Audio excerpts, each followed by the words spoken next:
Hi, today we're going to learn how to use VPN to stay secure and private online. Wow, this is a tough job. Just kidding. When you use NordVPN, all it takes is just a single click. See for yourself.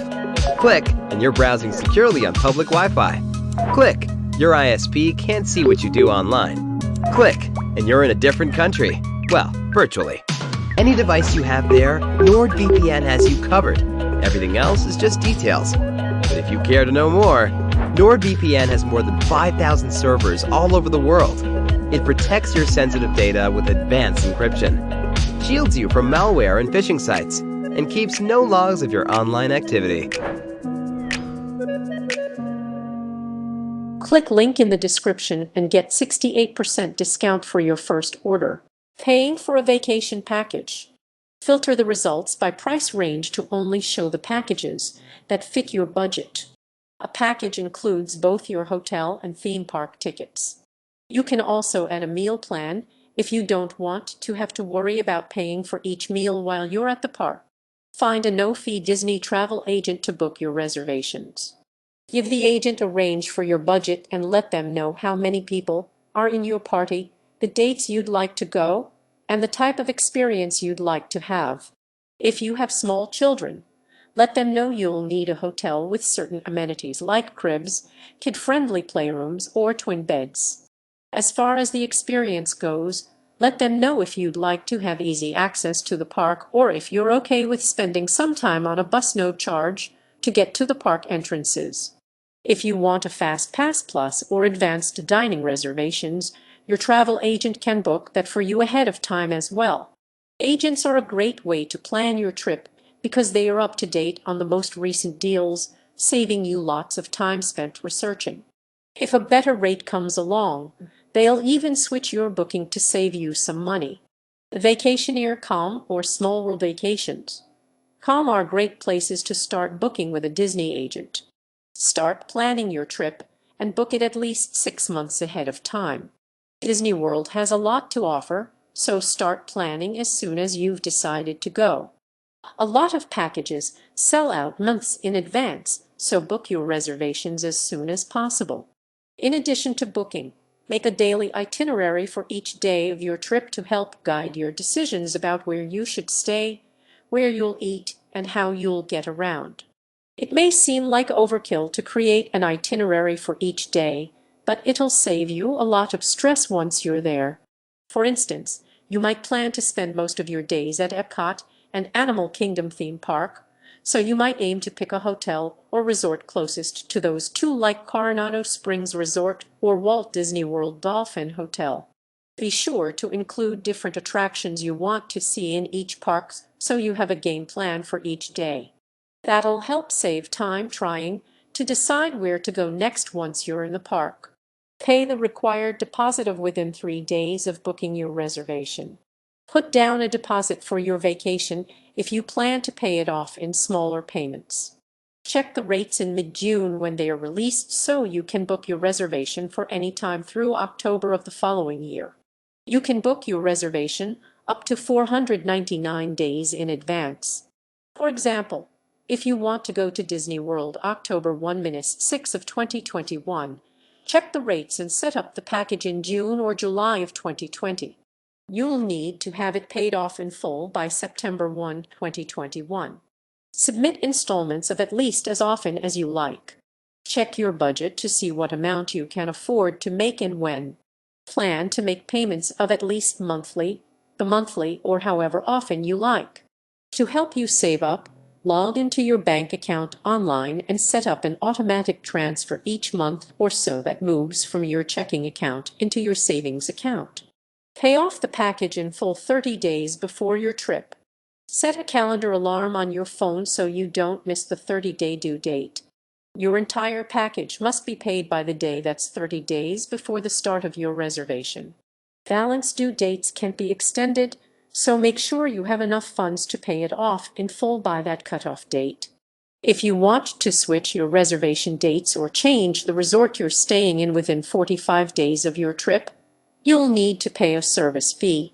You can also call the vacation package booking department at 407-939-7675 to pay over the phone. Keep your credit card handy and a pen and paper nearby so you can write down your confirmation number. Booking your hotel only. To narrow your search based on what's available, type in your check-in and check-out dates as well as how many adults and children are in your family.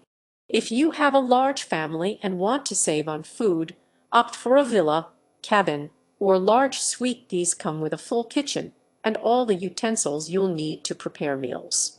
Stay at an on-site value resort hotel to save on food and parking.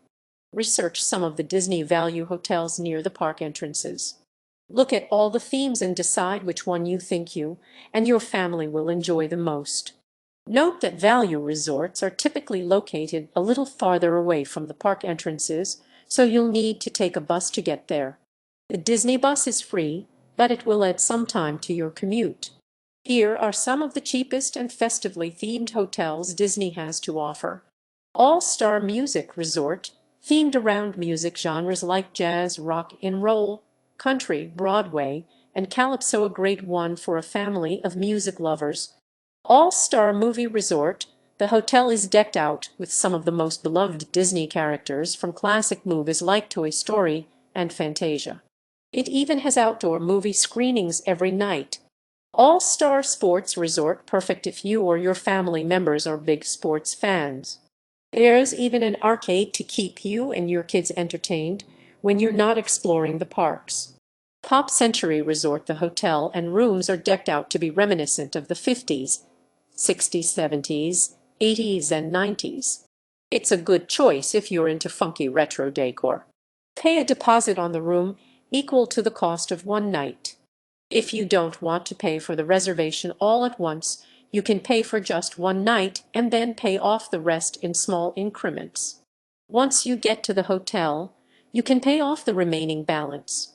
Once you're on the hotel's page and have made your selection, be sure to select room instead of package. Keep in mind that hotel reservations don't include a meal plan or tickets to any of the parks. Taking a cost-conscious trip. Start saving small amounts 1 year before you plan to take the trip. Put away to a week into a special account or physical cash jar to save up for your trip. Ideally, start saving up 1 year before you go so you can book the flight, accommodations, or any other necessities at least 3 to 4 months ahead of time.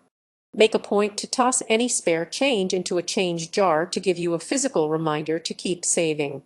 If you have kids, let them keep track of a spare change jar. They'll have fun doing it, and they'll get to practice their math skills. If you already have money set aside for family trips, dip into that and save a smaller amount each week to match your budget. Apply for a Chase Disney Rewards Visa or a Disney Premier Visa card. If you're a Disney fanatic and plan to go to Disney parks every year or even every 2 years, get a special credit card that will rack up reward dollars on every purchase. Once you're approved, use the card for everyday purchases so you can use the reward points to pay for your hotel reservation, admission tickets, or nearly anything on Disney property. To apply, go to DisneyRewards.com. You can also get 10% off of dining at Disney Resort restaurants, so it's a great option to cut back on food expenses. Be sure to check in special rewards rates every month because you may get 3 to 5 times the amount of rewards for spending a certain amount in various categories like groceries, dining, or gas. If the threshold isn't too high, use the card to pay for those things to rack up extra points. Set a monthly or weekly spending allowance at least 1 year in advance. To help you save, look at your current monthly or weekly expenses and cut it down by 20–30%. Pay close attention to how much you spend on food, entertainment, and gas. Set goals each week to spend less and less of that allowance so you're saving the more money over a longer period of time. For instance, if you tend to dine out 2 to 3 times a week, cut it back to 0 or 1 times a week. Or, make your own lunch at home instead of going to a cafe during your lunch break. It's best to start doing this 1 year before you plan to take your trip. However, If you already have some vacation money set aside, you can start saving a few months before your trip. Buy a discounted Disney gift card. Purchase Disney a gift card at grocery stores or from superstores like Sam's Club, Target, and other big box vendors. Before your trip, use the gift card to pay for your park admission or resort expenses. Once your trip rolls around, use the card to pay for souvenirs, food, or anything else on Disney property where credit cards are accepted. You can also buy Disney gift cards online from Amazon or eBay. If you currently have a credit card with a cash rewards program, use that to buy gift cards at a discount. Be wary of buying gift cards from unrelated vendors and random people. If you see Disney cards posted on Craigslist or any other site, it's usually best to leave it alone because you're not protected if the card is actually empty. Use any credit card loyalty points and frequent flyer miles. Book your airfare if you need it and accommodations using any special perks from your existing credit card plan. Check your card's special travel and hotel benefits online on your account management page or by speaking with a benefits and services agent. If you travel frequently with a certain airline and have a frequent flyer account with them, spend the miles you've accrued towards the cost of your airfare. For instance, if you have a Southwest Rapid Rewards Plus credit card, you'll at least 1 mile for every dollar you spend. Those miles can be put towards the cost of airfare by selecting Redeem Miles when you book your flight. Keep in mind that you may only be able to use miles on certain flights, so book the flight well in advance and be flexible with your dates. Book it before or around the same time that you make your reservations with a Disney hotel and purchase admission tickets. Go during the slow months of January and February. If you're looking for the best deals on lodging, plan to go around the start of the new year. Just be sure to avoid holiday weekends like the weekend before MLK Day and the third week of February when kids have a break from school because those can be popular times at the parks. September, October, and November can also be pretty slow since children are in school. However, avoid holiday weekends because those are definitely popular times for themed attractions. Keep in mind that if you have kids in school, they may need to miss a day or two for the trip. They probably won't mind. Keep in mind that some rides and attractions might be shut down for their maintenance, refurbishment, and repairs during slow months like January and February. If you have a certain attraction in mind, check online to make sure it's open a few months before your trip.